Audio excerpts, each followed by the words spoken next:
السلام علیکم دوستو، اسلامی ادوار چینل پہ آپ سب کو خوش آمدید کہتا ہوں۔ آج میں آپ کے لیے شمشیر بے نیام پارٹ 2 کی 3rd ایپیسوڈ لے کے آیا ہوں۔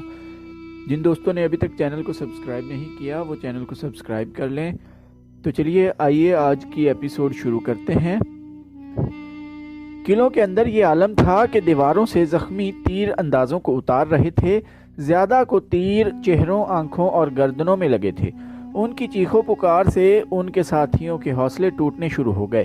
مسلمانوں کی للکار اور ان کے نعرے قلعوں کے اندر بھی سنائی دے رہے تھے۔ ان سے قلعہ بند لوگوں پر خوف طاری ہو رہا تھا۔ وہ سمجھ رہے تھے کہ قلعوں کو بہت بڑے لشکر نے محاصرے میں لے رکھا ہے۔ مورخوں کے حوالے سے محمد حسین ہیکل نے لکھا ہے کہ چاروں قلعوں میں پادری اور دیگر مذہبی پیشوا تھے۔ انہوں نے دیکھا کہ دیواروں سے اتنے زیادہ زخمی اتارے جا رہے ہیں تو وہ قلعہ داروں کے پاس گئے۔ تاریخ میں صرف ایک قلعے کی اندرونی کیفیت ذرا تفصیل سے ملتی ہے۔ یہ قلعہ قصر ابن بکیلہ تھا، جس کا قلعہ دار عبد المسیح بن عمرو بن بکیلہ تھا۔ عبد المسیح کے متعلق یہ بتانا ضروری ہے کہ وہ کوئی معمولی سا قلعہ دار نہ تھا، اسے عراق کا شہزادہ بھی کہا گیا ہے۔ عراق پر آتش پرست قابض ہو گئے، مگر عبد المسیح کے باپ دادا نے یہ قلعہ اپنے پاس رکھا تھا۔ شہنشاہ فارس کی طرف سے اسے کوئی اختیار حاصل نہ تھا، لیکن وہ خود مختار بنا ہوا تھا۔ اس نے باقی قلعہ داروں کو بھی اپنے زیر اثر رکھا ہوا تھا۔ وہ غیر معمولی طور پر دانش مند تھا اور جرأت میں بھی بے مثال تھا۔ اس کی سب سے بڑی خوبی حاضر دماغی اور حاضر جوابی تھی۔ وہ ضعیف العمر ہو چکا تھا، لیکن جذبے اور حوصلے کے لحاظ سے وہ جوان تھا۔ اس نے نوشیروان عادل کا زمانہ بھی دیکھا تھا۔ اس سے اندازہ ہوتا ہے کہ اس کی عمر خاصی زیادہ تھی۔ خوش گفتاری اور ظرافت کی وجہ سے نوشیروان کسریٰ اردشیر کا دادا عبد المسیح کو بہت پسند کرتا تھا۔ اس نے نوشیروان عادل سے کہا، میں اور میرے کچھ سردار تمہاری اطاعت قبول نہیں کریں گے۔ ہم اپنے قلعوں میں رہیں گے، اس سے شاید تمہیں بھی کچھ فائدہ ہو۔ میں تمہیں اور تمہاری پسند کے سرداروں کو 4 قلعے دے دیتا ہوں، نوشیروان عادل نے کہا تھا۔ لیکن میرے مرنے کے بعد تمہارے ساتھ فارس میں کیا سلوک ہوگا میں بتا نہیں سکتا۔ تمہارے مرنے کے بعد فارس کی شہنشاہی کا زوال شروع ہوگا، عبد المسیح نے کہا تھا۔ اتنی اچھی باتیں کرنے والی زبان سے میں ایسی بات سن نہیں سکتا، ابن بکیلہ، نوشیروان نے کہا تھا۔ کیا تو مجھے بد دعا دے رہا ہے یا فارس کے زوال کا باعث تو خود بنے گا؟ دونوں باتیں نہیں، عبد المسیح نے کہا تھا۔ تو عادل ہے، تیرے بعد عدل بھی مر جائے گا اور پیچھے شہنشاہی رہ جائے گی۔ تیسری اور چوتھی نسل تیرا نام ڈبو دے گی، پھر فارس کی سرحدیں سکڑنے لگیں گی اور یہاں کوئی اور قوم آ کر حکمران بنے گی۔ ماننے کو جی نہیں چاہتا، نوشیروان عادل نے کہا تھا۔ فارس ایک طاقت کا نام ہے، غور سے سن عادل بادشاہ، عبد المسیح نے کہا تھا۔ جس دماغ میں شہنشاہی گھر کر لیتی ہے، اس دماغ سے عدل و انصاف نکل جاتا ہے۔ تخت پر بیٹھ کر رعایا کی محبت دل سے نکل جاتی ہے۔ تیرے بعد آنے والے اگر فوج پر بھروسہ کر کے رعایا کا خیال نہیں کریں گے تو وہ اپنے زوال کو تیز کریں گے۔ ان سے تنگ آئی ہوئی رعایا ان کا ساتھ دے گی جو باہر کے حملہ آور ہوں گے۔ میری عمر ابھی اتنی زیادہ نہیں کہ تجربے کی بنا پر بات کروں، لیکن میں محسوس کر رہا ہوں کہ آنے والا وقت فارس کے لیے اپنے ساتھ کیا لا رہا ہے۔ اب عبد المسیح کی عمر اتنی زیادہ ہو گئی تھی کہ کمر جھک گئی تھی، کندھے سکڑ گئے تھے، ریشہ ایسا کہ اس کا سر ہلتا اور ہاتھ کانپتے تھے۔ نوشیروان عادل کی دوسری نسل کا شہنشاہ شکست کے صدمے سے مر چکا تھا اور فارس کا زوال شروع ہو چکا تھا۔ خالد رضی اللہ عنہ کے لشکر نے آج عبد المسیح اور اس کے سرداروں کے قلعوں کو محاصرے میں لے رکھا تھا اور اس کی قلعہ بند فوج کا حوصلہ کمزور ہوتا جا رہا تھا۔ اس میں اتنی طاقت نہیں رہی تھی کہ دیوار پر جا کر دیکھتا کہ محاصرے کی اور مسلمانوں کی کیفیت کیا ہے اور مسلمانوں کی نفری کتنی ہے۔ اسے شاید مسلمانوں کی نفری کا اندازہ نہیں تھا۔ مسلمان صرف 18,000 تھے اور انہوں نے 4 قلعوں کو محاصرے میں لے رکھا تھا، بلکہ بڑھ بڑھ کر حملے کر رہے تھے۔ عبد المسیح اپنے محل میں گیا تو 2 پادری اس کے انتظار میں کھڑے تھے۔ کیا گرجے میں اپنی فتح اور دشمن کی تباہی کی دعائیں ہو رہی ہیں؟ عبد المسیح نے پادریوں سے پوچھا۔ ہو رہی ہیں، بڑے پادری نے جواب دیا۔ اور تم یہاں کیوں آ گئے ہو؟ عبد المسیح نے کہا، جاؤ اور گرجے کے گھنٹوں کو خاموش نہ ہونے دو۔ ہم اپنی فوج اور لوگوں کو قتل عام سے اور ان کے گھروں کو لوٹ جانے سے بچانے آئے ہیں۔ بڑے پادری نے کہا، کیا آپ دیکھ نہیں رہے کہ ہمارے کتنے سپاہی زخمی اور ہلاک ہو چکے ہیں؟ کیا آپ دشمن کی للکار اور اس کے نعرے نہیں سن رہے ہیں؟ کیا تم مجھے یہ کہنے آئے ہو کہ میں ہتھیار ڈال دوں؟ آپ کی جگہ کوئی اور قلعہ دار ہوتا تو ہم ایسا مشورہ کبھی نہ دیتے۔ دوسرے پادری نے کہا، لیکن آپ دانش مند اور تجربہ کار ہیں، جو آپ سمجھ سکتے ہیں وہ کوئی اور نہیں سمجھ سکتا۔ حقیقت کو دیکھیں، اس سے پہلے کہ مسلمان قلعہ سر کر لیں اور قلعے میں داخل ہو کر قتل عام اور لوٹ مار کریں اور ہماری عورتوں کو اپنے ساتھ لے جائیں، آپ قلعہ کچھ شرائط پر پیش کر کے ان کے حوالے کر دیں، یہ بہت بڑی نیکی ہوگی۔ مجھے سوچنے دیں، عبد المسیح نے کہا۔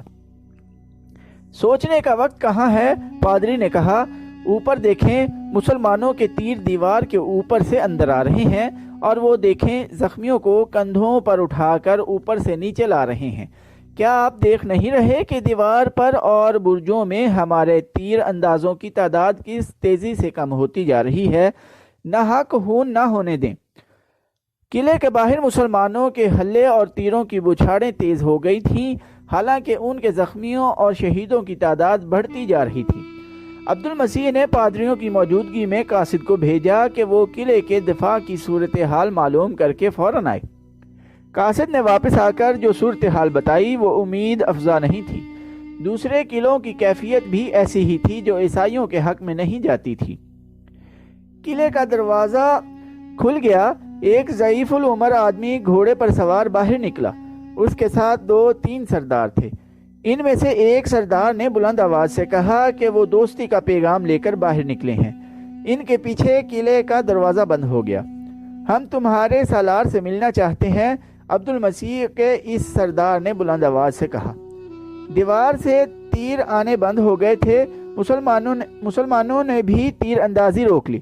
خالد رضی اللہ عنہ کو کسی نے بتایا کہ دشمن باہر آ گیا ہے۔ کون ہے وہ؟ خالد رضی اللہ عنہ نے پوچھا۔ قلعہ دار عبد المسیح خود آیا ہے، خالد رضی اللہ عنہ نے جواب ملا۔ اسے کہو مجھے اس سے ملنے کی کوئی خواہش نہیں۔ خالد رضی اللہ عنہ نے کہا، میں جانتا ہوں وہ ان سب کا سردار ہے۔ اسے کہو کہ شام تک باقی تینوں قلعہ داروں نے بھی ہتھیار نہ ڈالے تو ہم انہیں اس حال تک پہنچا دیں گے جس میں وہ ہماری ہر شرط قبول کرنے پر مجبور ہو جائیں گے۔ کسی ایک کو بھی زندہ نہیں چھوڑا جائے گا۔ جب عبد المسیح کو خالد رضی اللہ عنہ کا یہ پیغام ملا تو وہ جان گیا کہ فتح آخر مسلمانوں کی ہی ہوگی۔ اس نے اسی وقت اپنے سرداروں کو دوسرے قلعوں کی طرف دوڑا دیا۔ دوسرے قلعوں کے اندر بھی یہی کیفیت تھی جو عبد المسیح کے قلعے کے اندر تھی۔ فوجوں کا حوصلہ کمزور پڑ گیا تھا اور لوگوں پر خوف و ہراس طاری تھا۔ ان قلعوں کے سردار ہتھیار ڈالنے کے لیے تیار تھے، لیکن کوئی قلعہ دار یہ نہیں چاہتا تھا کہ ہتھیار ڈالنے میں وہ پہل کرے اور یہ تہمت اس پر لگے کہ ہتھیار سب سے پہلے اس نے ڈالے تھے، ورنہ کوئی بھی ہتھیار نہ ڈالتا۔ عبد المسیح کا پیغام ملتے ہی انہوں نے تیر اندازی بند کر دی اور تینوں قلعہ دار باہر آ گئے۔ انہیں خالد رضی اللہ عنہ کے سامنے لے گئے۔ اس وقت خالد رضی اللہ عنہ ایک گھنے درخت کے نیچے کھڑے تھے۔ کیا تم نے ہمیں کمزور سمجھ کر ہمارا مقابلہ کیا تھا؟ خالد رضی اللہ عنہ نے ان قلعہ داروں سے کہا۔ کیا تم بھول گئے تھے کہ تم عربی ہو؟ کیا تمہیں یہ بھی یاد نہیں رہا کہ ہم بھی عربی ہیں؟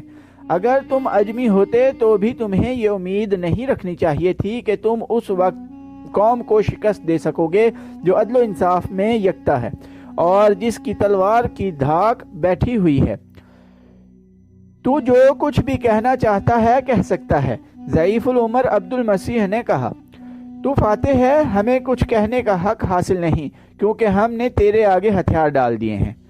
مشہور مورخ ابو یوسف نے خالد رضی اللہ عنہ اور عبد المسیح کے مکالمے لکھتے ہوئے یہ بھی لکھا ہے کہ عبد المسیح اس قدر بوڑھا ہو چکا تھا کہ اس کی بھویں دودھ کی مانند سفید ہو چکی تھیں اور اتنی نیچے آ گئی تھیں کہ ان سے اس کی آنکھیں ڈھک گئی تھیں۔ اسی مورخ کے مطابق خالد رضی اللہ عنہ عبد المسیح سے متاثر ہوئے۔ تمہاری عمر کتنی ہے؟ خالد رضی اللہ عنہ نے عبد المسیح سے پوچھا۔ 200 سال، عبد المسیح نے جواب دیا۔ خالد رضی اللہ عنہ یہ سن کر بہت حیران ہوئے۔ انہوں نے اس بوڑھے قلعہ دار کو اور زیادہ غور سے دیکھا، جیسے انہیں یقین نہ آ رہا ہو کہ یہ شخص 200 سال سے زندہ ہے۔ کسی بھی مورخ نے عبد المسیح کی صحیح عمر نہیں لکھی۔ واقعات سے پتہ چلتا ہے کہ اس کی عمر 100 سال سے کچھ اوپر تھی۔ تو نے بڑی لمبی عمر پائی ہے، خالد رضی اللہ عنہ نے کہا۔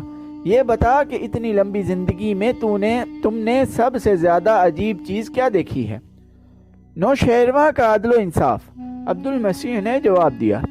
اس دور میں حکومت اس کی ہوتی ہے جس کے بازو میں طاقت اور ہاتھ میں تلوار ہوتی ہے، لیکن نوشیروان نے عدل و انصاف کے ذریعے لوگوں کے دلوں پر فتح پائی۔ تم کہتے ہو کہ مسلمان عدل و انصاف میں یکتا ہیں۔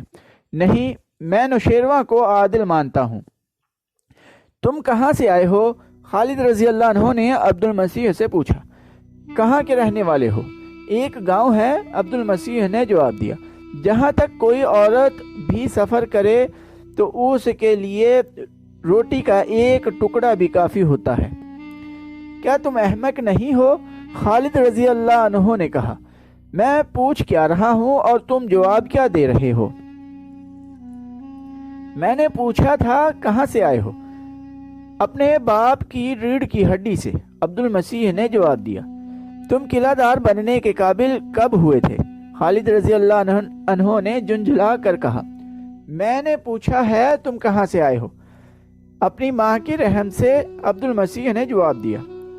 خالد رضی اللہ عنہ نے جب دیکھا کہ اس بوڑھے کا بولنے کا سوچنے کا اور جواب دینے کا انداز مضحکہ خیز سا ہے تو انہوں نے تفریح طبع کے لیے اس سے ویسے ہی سوال کرنے شروع کر دیے۔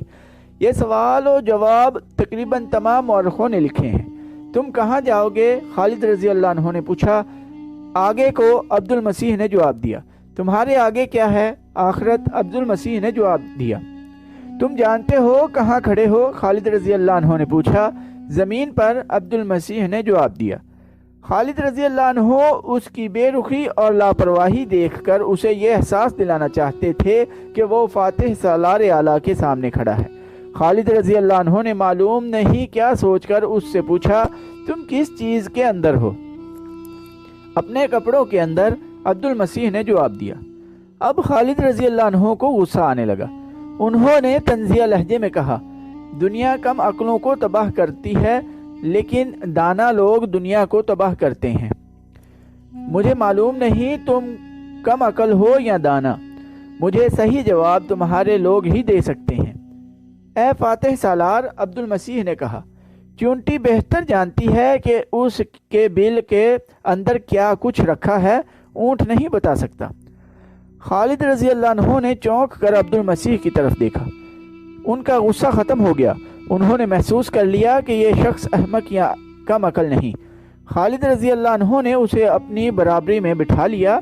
اب خالد رضی اللہ عنہ کے انداز میں احترام تھا۔ اے بزرگ، خالد رضی اللہ عنہ نے کہا، کوئی ایسی بات بتا جو تو ہمیشہ یاد رکھنا چاہتا ہے۔ مورخ لکھتے ہیں کہ عبد المسیح گہری سوچ میں کھو گیا۔ اس کے چہرے پر اداسی آ گئی۔ اس نے قلعے کی طرف دیکھا۔ میں اس وقت کو یاد کیا کرتا ہوں، عبد المسیح نے کہا، جب ان قلعوں کے عقب میں بہتے ہوئے فرات میں چین کے بحری جہاز بادبان پھیلائے آیا کرتے تھے۔ پھر مجھے جو وقت یاد ہے وہ نوشیروان کا عہد حکومت ہے۔ رعایا خوشحال اور مطمئن تھی۔ کوئی جھونپڑی میں رہتا تھا یا محل میں، نوشیروان کا انصاف سب کے لیے ایک تھا۔ محترم بزرگ، خالد رضی اللہ عنہ نے کہا، خدا کی قسم تو مسلمانوں کے عدل و انصاف کو بھی یاد رکھے گا۔ اگر تو اپنے لوگوں کے ساتھ اسلام قبول کر لے تو تیری اور تیرے لوگوں کی حفاظت ہمارے ذمے ہوگی۔ تم سب کو وہی حقوق ملیں گے جو دوسرے مسلمانوں کو ملتے ہیں۔ اگر اسلام کو قبول کرنے لیے تو اپنے آپ کو آمادہ نہیں کر سکتا تو تجھے اور ان تمام قلعہ داروں کو وہ جزیہ ادا کرنا ہوگا جو میں مقرر کروں گا۔ اگر تجھے یہ بھی قبول نہیں تو پھر تم نے دیکھ ہی لیا ہے کہ مسلمان قلعوں کو کس طرح سر کرتے ہیں اور ان کی تلوار کی کاٹ کیسی ہے۔ ہم سے کچھ اور مانگ، ہم دیں گے۔ عبد المسیح نے کہا، اپنا مذہب نہیں چھوڑیں گے، بتا جزیہ کتنا ہوگا؟ تجھ جیسے دانا سے مجھے اس جواب کی توقع نہیں تھی۔ خالد رضی اللہ عنہ نے کہا، کفر نے تجھے شکست تک پہنچایا ہے، اس عربی کو میں کم عقل سمجھتا ہوں جو عربی راستے سے ہٹ کر عجمی راستہ اختیار کر لے۔ خالد رضی اللہ عنہ کے ان الفاظ نے نہ عبد المسیح کو متاثر کیا نہ دوسرے کسی قلعہ دار یا سردار کو۔ وہ اپنے انکار پر قائم رہے۔ جب خالد رضی اللہ عنہ نے انہیں جزیے کی رقم بتائی تو انہوں نے اسے فوراً قبول کر لیا۔ یہ رقم 1,90,000 درہم تھی۔ جو عہد نامہ تحریر کیا گیا اس کے الفاظ یہ تھے، بسم اللہ الرحمن الرحیم۔